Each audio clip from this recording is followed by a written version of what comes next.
നാഷണലും ഇന്റർനാഷണലുമായിട്ടുള്ള എല്ലാ കമ്പനികളുടെയും ലെൻസും ഫ്രെയിമും ന്യായമായ വിലയ്ക്ക് ലഭിക്കുന്ന കൊച്ചിയുടെ സ്വന്തം ഒപ്റ്റിക്കൽ ഷോറൂം ജസൽ ഒപ്റ്റിക്കൽസ്.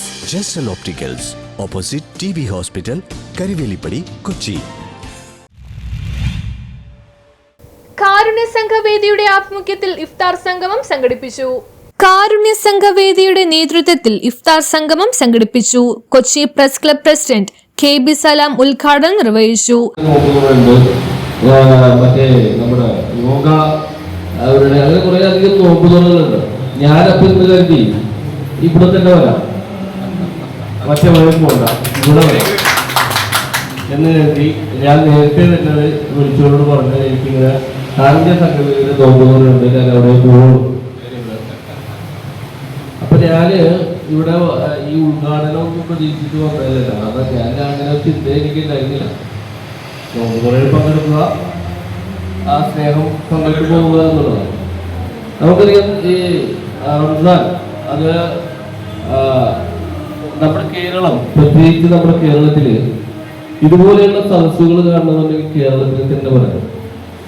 കേരളത്തില് നമ്മളിങ്ങനെ എല്ലാ വിഭാഗങ്ങളിൽപ്പെട്ടവരും എല്ലാ മതവിഭാഗങ്ങളിൽപ്പെട്ടവരും മതമില്ലാത്തവരും ഒക്കെ ഒരുമിച്ച് ചേർന്നിരുന്നുകൊണ്ട് ഇത്തരത്തിൽ എല്ലാ പരിപാടികളും റംസാൻ നോമ്പ് തുറ മാത്രമല്ല, റംസാൻ ഈദ് പെരുന്നാൾ ഉൾപ്പെടെ നമ്മൾ അങ്ങനെ ആവശ്യം, അതുപോലെ തന്നെ ഓണം, ക്രിസ്മസ്, അങ്ങനെ എന്തെല്ലാം ആഘോഷങ്ങളുണ്ടോ ആ ആഘോഷങ്ങളെല്ലാം ഒത്തൊരുമയോടുകൂടി നടത്തുന്ന ഒരു സംസ്ഥാനമാണ് കേരളം.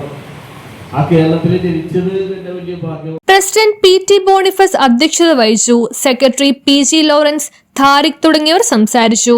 സൗഹൃദവും സാഹോദര്യത്വവും ശക്തിപ്പെടുത്തുന്നതിന് ഇത്തരത്തിലുള്ള ഇഫ്താർ സംഗമങ്ങൾ സഹായകരമാകുമെന്ന് പങ്കെടുത്തവർ അഭിപ്രായപ്പെട്ടു. തന്നെ ഈ മാസം പുണ്യം നിറയുന്ന മാസമാണ്.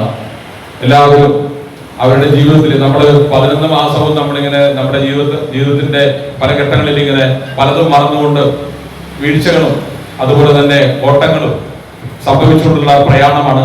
അതിന് ശേഷമാണ് ഒരു മാസം നമ്മൾ എല്ലാവരും തന്നെ ഈ ഒരു മാസത്തിലെ നമ്മുടെ ആത്മാവിനെയും ശരീരത്തെയും നമ്മുടെ രീതികളെയും എല്ലാം മാറ്റിമറിച്ചുകൊണ്ട് നിയന്ത്രണങ്ങൾ പാലിച്ചുകൊണ്ട് ആത്മസംസ്കരണം നടത്തുന്ന ഒരു മാസമാണ്.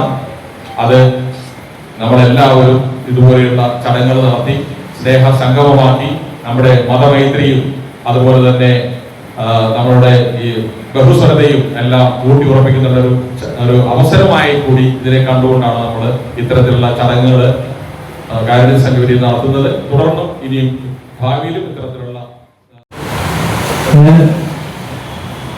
ചെറുപ്പകാലത്തിൽ ഏതാണ്ട് പ്രീ-ഡിഗ്രിക്ക് പഠിക്കുന്ന സമയത്ത് ഈശ്വരനെ കുറിച്ചും മതത്തെക്കുറിച്ചും എനിക്ക് ചെറിയ ചിന്തകളുണ്ടായി, ചെറിയ കാഴ്ചപ്പാട്.